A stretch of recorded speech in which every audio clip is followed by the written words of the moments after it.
जी हाँ, दोस्तों आज की इस वीडियो के माध्यम से हम बात करेंगे अगर आपने एमपी कॉलेज में मध्य प्रदेश के किसी भी कॉलेज में ई प्रवेश पोर्टल के माध्यम से अगर एडमिशन लिया है और अगर आपका फॉर्म लॉक हो चुका है और आपका फॉर्म वेरीफाई भी हो चुका है, ठीक है? ध्यान जैसे कि आप किसी कोर्स में एडमिशन लेते हैं, बीए, बीकॉम, बीएससी या एमए, एमकॉम, एमएससी या बीएड, बीपीएड, एमपीएड, एमएड जैसे किसी भी कोर्स में एडमिशन लिया, आपने रजिस्ट्रेशन चॉइस फिलिंग की होगी, आपका फॉर्म लॉक हुआ होगा, इसके बाद वेरीफाई के लिए गया होगा और वेरीफाई भी हो गया।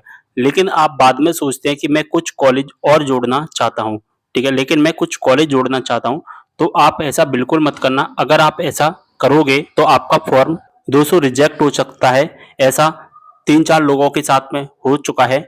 मेरे पास उनके व्हाट्सएप पर मैसेज आई थी कि सर हमने पेमेंट कर दिया था, लॉक भी कर दिया था और फिर हमारा फॉर्म वेरीफाई भी हो गया था। लेकिन हमारे मन में आया कि हमें बाद में कुछ कॉलेज भी ऐड करने हैं, तो हमने कुछ कॉलेज ऐड किए अनलॉक करके। लेकिन जब हम अनलॉक तो कर दिया हमने, हमने जो कॉलेज पहले सेलेक्ट किए थे वो डिलीट कर दिए, लेकिन बाद में हम कॉलेज सेलेक्ट कर रहे हैं तो वो कॉलेज सेलेक्ट ही नहीं हो रहे हैं। मैं आपको पूरी इन्फॉर्मेशन बताऊँगा। अगर आप भी ऐसा करने का सोच रहे हैं तो बिल्कुल करना नहीं। देखिए एक स्टूडेंट का फॉर्म है, इनका फॉर्म यहाँ पर वेरीफाई भी हो चुका है, ठीक है? जैसा कि देख पा रहे हैं, यहाँ पर इनका फॉर्म वेरीफाई हो गया है, ठीक है?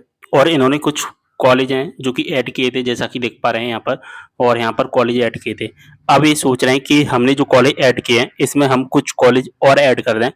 तो यहाँ से क्या करना होता है, पहले एक कॉलेज यहाँ से डिलीट करेंगे और इसके बाद में यहाँ से अनलॉक करके फिर कॉलेज अगर सेलेक्ट करते हैं तो यहाँ पर कॉलेज नहीं दिखाई देते हैं। जी हाँ दोस्तों, और इस तरह से फॉर्म लॉक हो जाता है। यहाँ पर कॉलेज सिलेक्ट नहीं होते हैं, ना यूनिवर्सिटी सिलेक्ट होती है, ना कॉलेज का प्रकार और ना ही जिला सिलेक्ट होता है। यानी कि पूरा फॉर्म है जो कि लॉक हो जाता है। फॉर्म तो लॉक नहीं होता, अगर हम कहें जो फ़िल्टर करने का जो ऑप्शंस है वो लॉक हो जाता है। अब आपका फॉर्म तो वेरीफाई है, जब आप वेरीफाई देखोगे तो आपका फॉर्म वेरीफाई ही दिखेगा, लेकिन बस क्या होगा कि आपके कॉलेज सिलेक्ट नहीं होंगे। तो जब कॉलेज ही सिलेक्ट नहीं होंगे चॉइस फिलिंग में, तो फिर इसका मतलब है कि आपका मेरिट लिस्ट में नाम नहीं आएगा।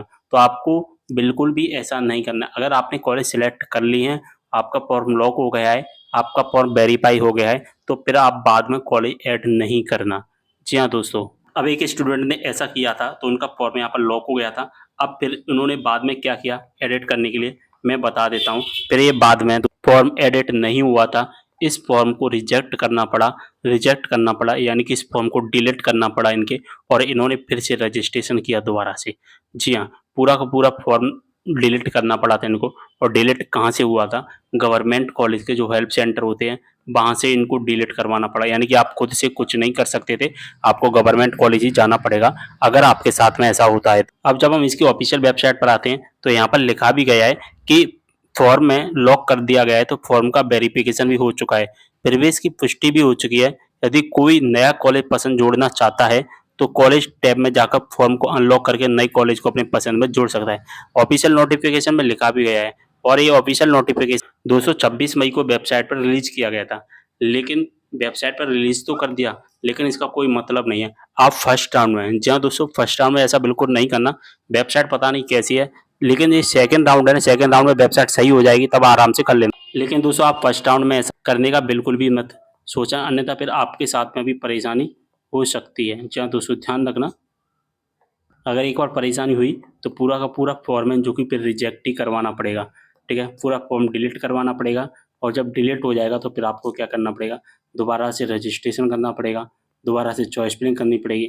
यानी कि पेमेंट भी आपको फिर से देना पड़ेगा। लेकिन जो फीमेल है, फीमेल का तो फ्री रहता है, लेकिन जो मेल स्टूडेंट हैं उनको फिर से 100 रुपये देने पड़ेंगे, ठीक है? बात समझ में आ गई? आप फर्स्ट राउंड में मत करना, लेकिन जब सेकंड राउंड स्टार्ट हो जाएगा तो सेकंड राउंड में आराम से कर लेना, क्योंकि सेकंड राउंड तक ये वेबसाइट पूरी तरह से सही हो जाएगी। जो भी डाउट है वेबसाइट में, जो भी परेशानियाँ चल रही हैं, सारी परेशानी सेकंड राउंड तक समाप्त हो जाएंगी। तो इसलिए आप जो भी करना सेकंड राउंड में कर लेना, क्योंकि अब फर्स्ट राउंड तो समाप्ति हो चुका है। 31 तारीख है, 30 तारीख की रजिस्ट्रेशन ही होंगे और चॉइस फिलिंग ही होगा, तो आप कुछ भी नहीं करना आप, ठीक है? बात समझ में आ गई? मिलते अगले वीडियो में एक और जानकारी के साथ।